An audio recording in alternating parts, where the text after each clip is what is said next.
friends! It's a beautiful day out and I have been sick for almost 2 weeks now. No, it's not COVID, but it is nice to finally feel better and to get outside. So I thought we would go for a little walk and start some dreaming. So come dream with me. There's our lone little beehive. We're hoping that this spring and summer we will be able to expand that a little bit. We only have enough setups for one more hive, but we can at least get that going and we'll see if we can do any more.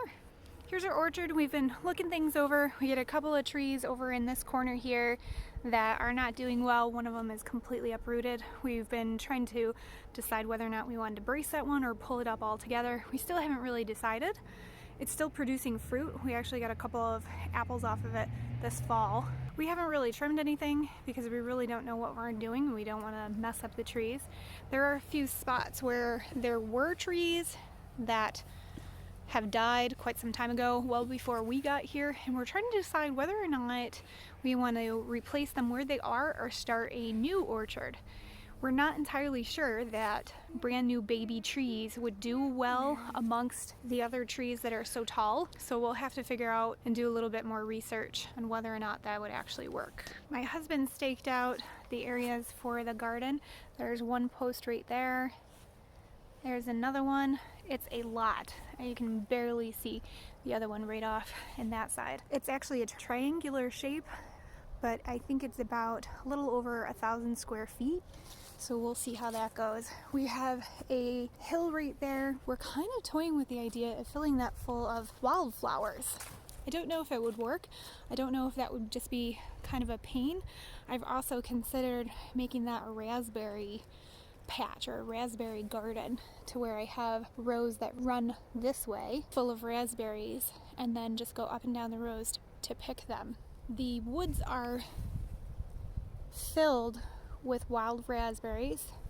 I'm gonna come along, I think, and at least tag them. At some point I would like to dig them up and move them so that I can control them a bit better. I mean, there's just a ton of them everywhere on the property, so I want to make them a little bit more manageable. We've got several areas where we have these brush piles. One of the largest brush piles we're going to leave for the wildlife. This one, I think we settled on the fact that we would eventually take that out and burn it, just because we want to clear this area here so that it's a little bit more usable. And after I'm standing at one of the corner posts that my husband put in the ground, and you can see the other one off in the distance, and if I turn this way you can see that one. So this is the area that we want to fence in. It's huge, much bigger than what we had at our old house for a garden, but I'm very excited. I don't know how we're gonna do this, but we're gonna try. This area that's right beside the orchard and right beside our driveway, we are thinking about putting in some grapevines right there. We don't really know if that would do well. We've got some more researching to do, but it was just a thought to use up some of that space. See, there's another brush pile that we have to deal with right there. They're all over the property. We know that there's a sumac right here, and I'm pretty sure it's a poisonous sumac, so we'll have to figure out how to deal with that monster.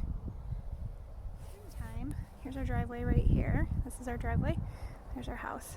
In the springtime, I want to put a box of raspberries right there so that it's close by our front door.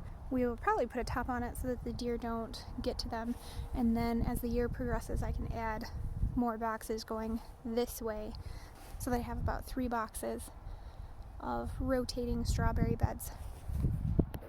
Okay, this is the outbuilding. We're calling this lots of different names. This is either the barn or the clubhouse, storage room. We'll have to figure out a permanent name. This is the hops, so I've got to take down the old shoots from last year. We are going to fix this trellis and make a larger one because the hops have actually expanded all the way to right about there. So we need a larger trellis for them. My husband said he would be making one, so we will be getting in there. Here is our fenced-in yard. this will be for the chickens.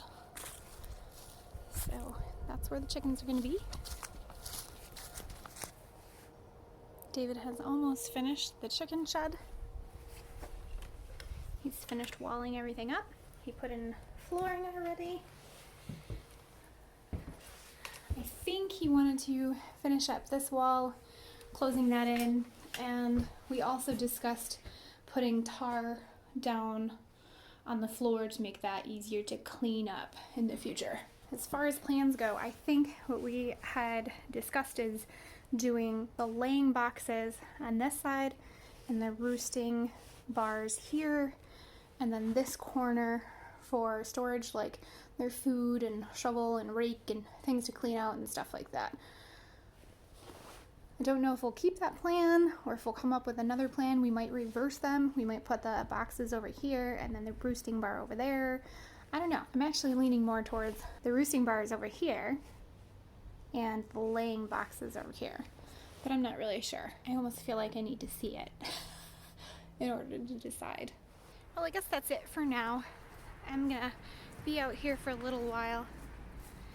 But as far as dreaming and planning goes, we've got a lot to look forward to. Thanks for joining me today, guys. Make sure to like this video and to subscribe to follow our journey.